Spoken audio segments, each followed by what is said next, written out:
You know, Matthew 18, here we go.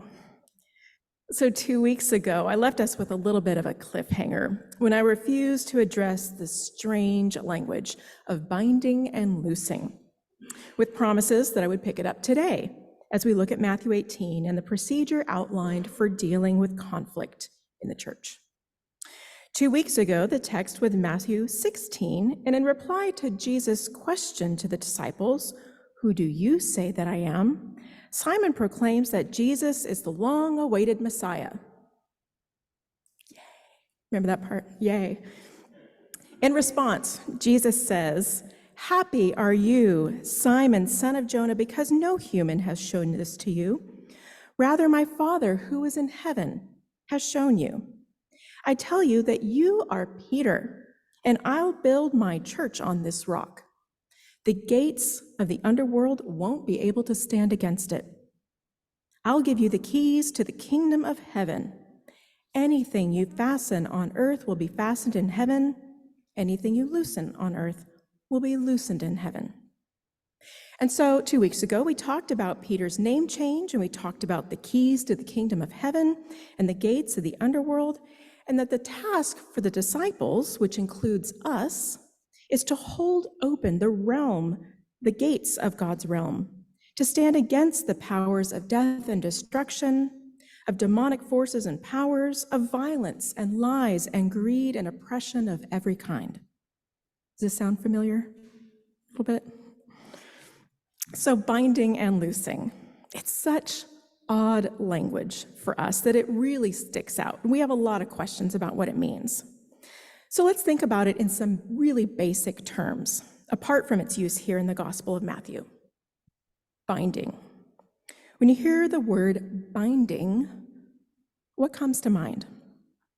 Maybe you're thinking about the binding of a book that holds the pages together. Maybe if you're collecting sticks for firewood or pruning your trees, you might tie some rope or twine around them, binding them up and making them easier to carry. Or you might bind up a wound, that is, wrap it, cover it up, secure the injured part to a splint for healing. When someone is arrested, their wrists might be bound together, handcuffed. So is an image beginning to form in your mind about what it means to bind or what it might mean? Now let's extend that image of a rope binding a bunch of sticks. When they've been carried to where they need to be carried, it's time to loosen the ropes, and the sticks can fall from their bundle. When the wound is healed and the splint no longer needed, it's appropriate for the bandages to be loosened so that the injured part can return to its regular functioning. If the book binding falls apart, the pages fall out. And when the prisoner has served their sentence and their bonds loosened or removed, they're set free. So binding and loosing, taking on their own, are rather neutral terms. In fact, in many cases, binding, restricting as it may sound initially, can even be helpful, right? Like in the case of a wound, or practical, like in the case of carrying a bundle of sticks. Likewise, loosing can be a joyful and wonderful thing, like setting a prisoner free, or distressing, like a cherished book falling apart. Hopefully, now these words don't sound quite so odd as they might have when we first heard them in the text read in the Gospel of Matthew this morning. Because as we'll soon see, context is everything. For example, the range of options for interpreting binding and loosing include the exorcism of demons, imposing and lifting excommunications, establishing rules and making exceptions, and forgiving and not forgiving sins. So here in the Gospel of Matthew, chapter 18, binding and loosing is most often thought of in terms of excommunication, when taken together with Jesus' charge to let the unrepentant sinner be as a Gentile or tax collector in reference to the community. Only there's a problem with this, a big problem, because remind me, how did Jesus relate to tax collectors and Gentiles? Did he shun them? Cross to the other side of the road when he saw them coming? Tell them that they were going to go to Hades because they were born in the wrong clan? No, quite the contrary. He dined with them, scandalizing the religious leaders. He called them faithful, to the shock of the disciples. So to treat a person as a Gentile or tax collector isn't to excommunicate them or shun them, but it does acknowledge them as someone who isn't a committed part of the community of disciples who are following Jesus, rather as someone who hasn't yet made that commitment, someone worthy of compassion and grace and mercy. Important for the context of this passage is to consider who exactly is involved in the conflict.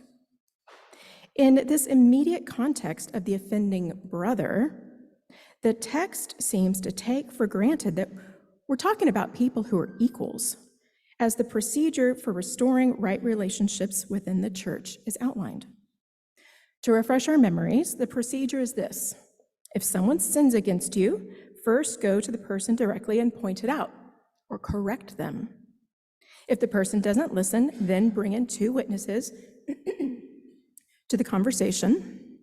And as a last resort, bring the matter before the whole church. If they still won't listen, that person is to be considered as a Gentile or tax collector.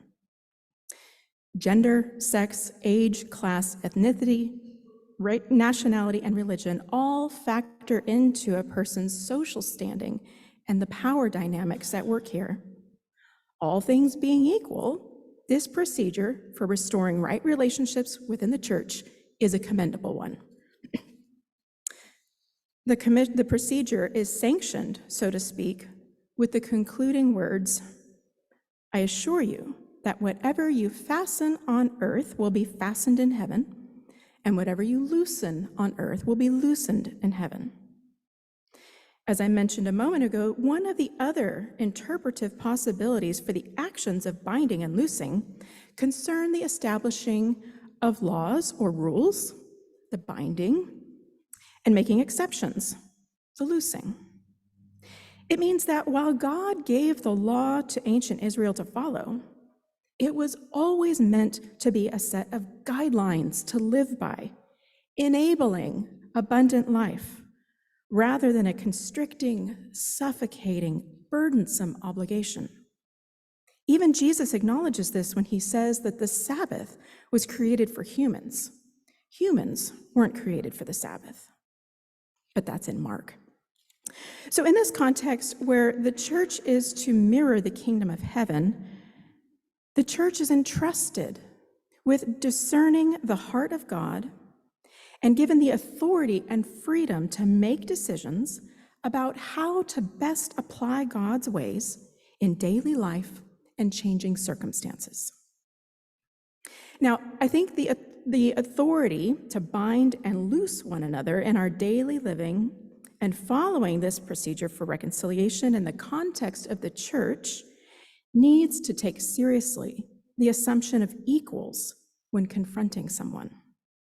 I take my interpretive cue here from the broader context of the chapter 18 of Matthew, where Jesus lifts up a child as the model for greatness in the kingdom of heaven.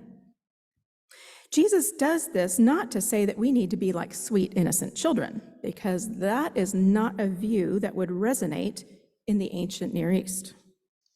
Rather, as Warren Carter notes, a child is one who is excluded from the adult male center as insignificant and vulnerable. And it's not just children.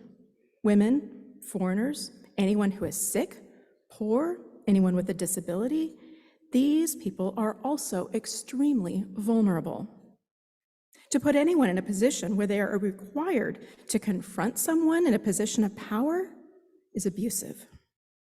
For example, this passage has been used to force women to stay in abusive marriages. Loosing the sinner should not come at the cost of binding the one who is sinned against.